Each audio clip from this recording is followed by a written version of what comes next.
Hi.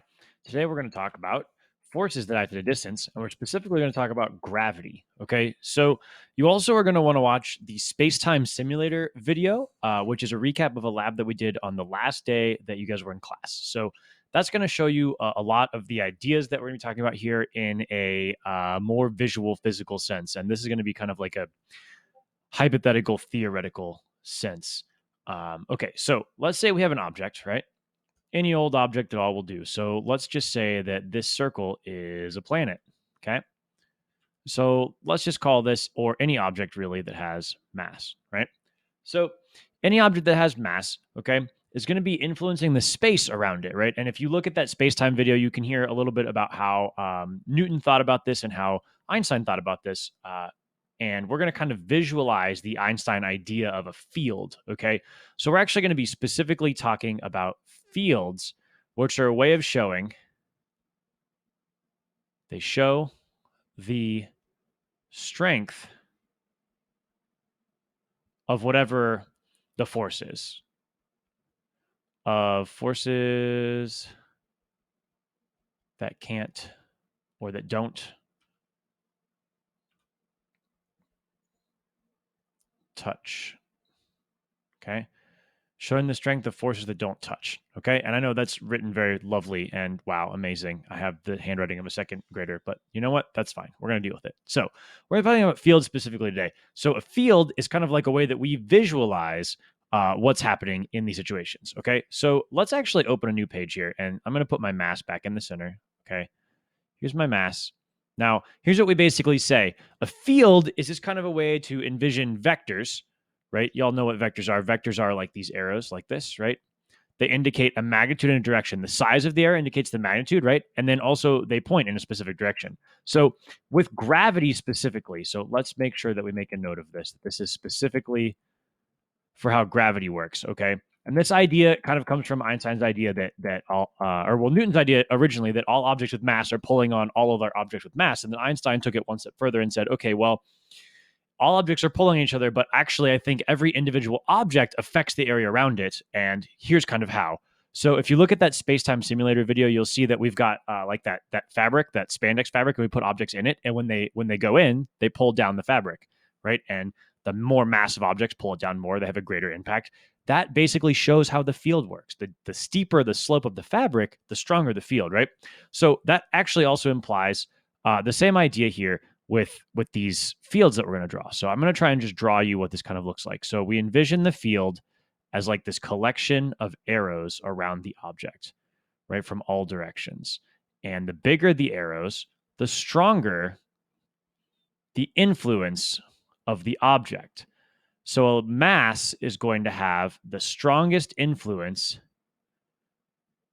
right around it, right? So these arrows are all of similar size. Now, as you get further out, you're going to see that there are shorter arrows that are kind of pointing in that direction as well. Do you see how these arrows aren't quite as long as those other arrows, the ones that are closer?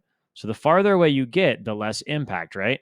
And we know that because we talked about that with Newton's idea of mass and a little bit with the Einstein one as well, right? The farther away you get, the less impact. And these arrows aren't going to all be the same size because I'm not that great at at doing what I am doing right now with the pen.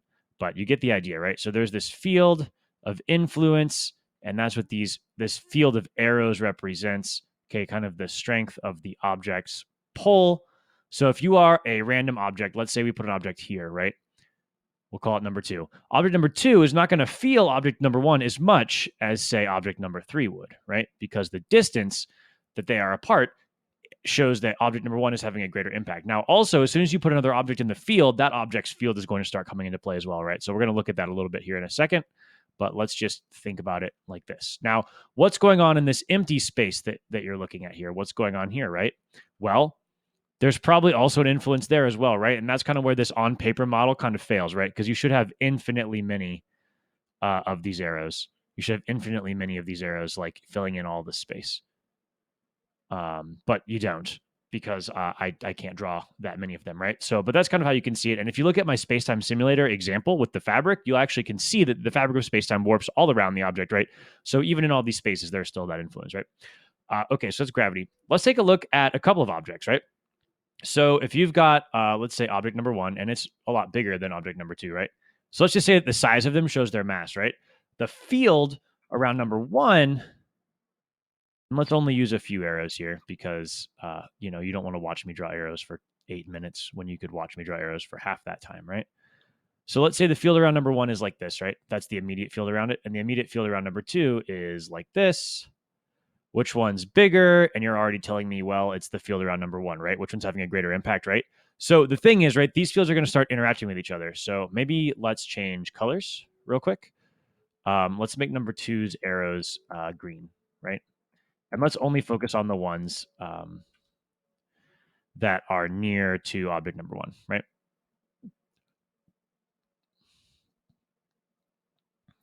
Okay. Right, that's object number one. Okay, or object number two, right? And then let's change colors for object number one, and we'll make its field lines. I suck. There we go. Oh, okay. Look here, we're gonna have interactions, right? And look here, we're gonna have interactions, aren't we? So these fields are going to be pulling each other, right? These fields are going to be interacting, and as they get closer together, even they're going to be pulling each other even more, right? Because the strength, the size of the arrows is going to be greater inside that in those moments, right? So these objects are going to be pulled towards each other, obviously. Which one's having a greater pull? It looks like number one, right? And number two is going to pull towards it, but they're both pulling on each other nonetheless, right? So that's kind of what we're looking at here. So when these fields kind of interact, these objects we know are going to get pulled together, right? So, wow. When I'm still on that, and I mean to be writing, so they pull together. Okay.